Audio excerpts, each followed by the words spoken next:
Yaitu tadi, misalnya Fir'aun itu orang pakai status yang diajarkan Allah ke kita. Fir'aun adalah wujida ba'da alam yakun. Fir'aun adalah makhluk yang sekarang ada, tapi dulu-dulunya tidak ada. Padahal sebelum ada Fir'aun sudah ada bumi, ada langit, ada matahari. Sebelum ada Yesus, ada Isa, sudah ada bumi, ada matahari. Artinya apa? Zaman langit bumi ada, penyebabnya Isa apa enggak? Enggak kan? Karena dia ada setelah adanya langit dan bumi. Fir'aun juga gitu, Yesus juga gitu, semuanya begitu. Makanya Allah mengajari kita apa? Hal ata alal insani hinum minad dahri lam yakun syai'am madhkura. Katakan manusia itu siapa? Manusia adalah makhluk wujud yang dulu tidak ada. Sekarang banyak enggak orang yang sudah kaya sebelum Pak Jokowi jadi presiden, sebelum Pak SBY jadi presiden, sebelum Pak Karno jadi presiden? Banyak enggak yang sudah kaya sebelum? Banyak kan? Artinya yang mengkayakan itu presiden Pak Allah. Sekarang kamu miskin, kamu nggak bisa nyalahkan Pak Jokowi. Sebelum Pak Jokowi presiden kamu sudah miskin. Ya, artinya yang memiskinkan itu presiden apa takdir? Takdir. Makanya wa anna ila rabbikal muntaha wa annahu adhaka wa abka wa annahu amata wa ahya wa annahu khalaqaz zawjaini dzakara wal unsa. Jadi kita miskin ya karena kehendak Allah, kita kaya kan semua itu karena Allah. Tapi kita terjebak hukum modern. Nak presiden iki sejahtera, anak iki ora. Ya mungkin secara bahasa syariat mungkin ada benarnya, tapi kita ini kan dilatih ilmu hakikat. Tak ulang malam 13 Dzulhijjah masuk ilmu cek syariat tok. Oh gak pinter-pinter banget cek gobloke kan gitu. Daftar wali kok ilmune ngono iku ora iso. Ini penting saya utarakan. Jadi saya ulang lagi. Makanya di Quran tuh ilmu tertinggi diantaranya menurut orang tasawuf qulillah tsumma dzarhum fi khaudihim yalabun. Saya itu gak pernah loh takut mati meskipun saya masih muda, karena saya bayangkan mati itu ya baik-baik saja. Ketika saya hidup ya gak tahu cara ngelola nyawa saya, kenapa kok gak pergi? Kamu tahu caranya ngelola nyawa kamu, kok gak mati sekarang? Gak tahu kan? Tahu-tahu masih hidup kan? Tahu-tahu diutang semacam-macam lah.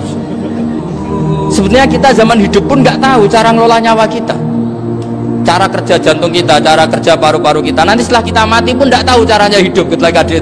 Tapi anehnya kita, mosok manusia sudah dilemah iso hidup lagi. Memangnya kita sekarang bisa hidup karena kita tahu-tahu ya hidup. Ditakdir anak yang melarat, pesek elek, orang lain ditakdir anak Kiai Gus Mulyo. Kita kan tidak pernah bisa milih bapak ya ora iso.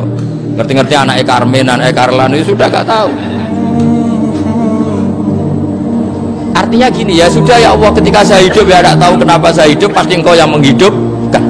Ketika saya mati juga gak tahu kenapa saya mati, pasti engkau yang menghidupkan dan mematikan. Maka saya akan baik-baik saja di akhirat, karena ketika di dunia Tuhannya yang engkau, ketika di akhirat Tuhannya, dan sifat engkau tidak akan rubah, tetap arhamur rahimin.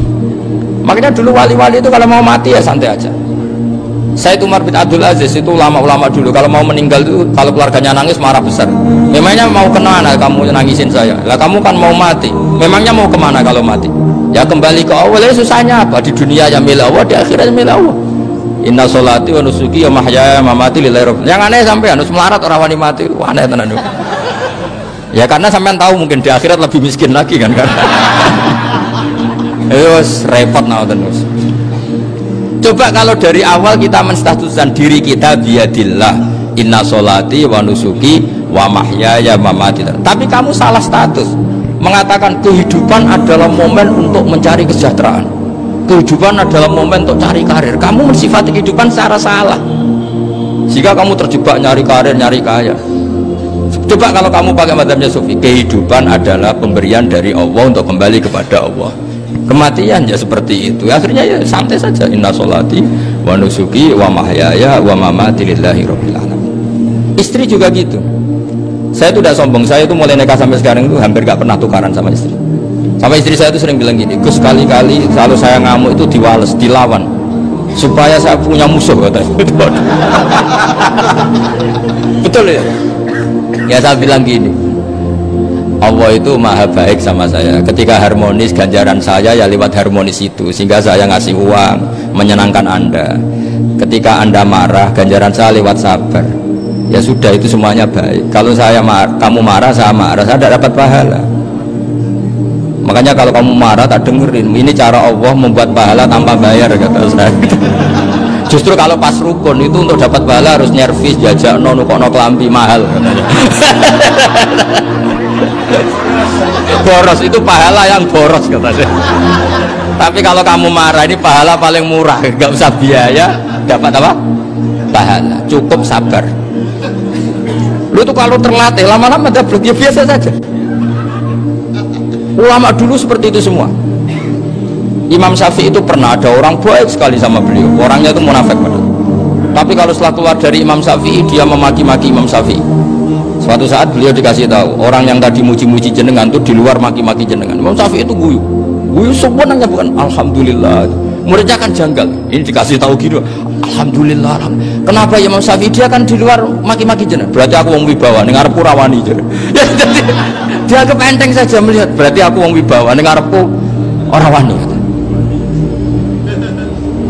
Ya sudah. Terus ketika ditanya, tapi itu kan bahaya bagi anda karena memfitnah anda gini-gini.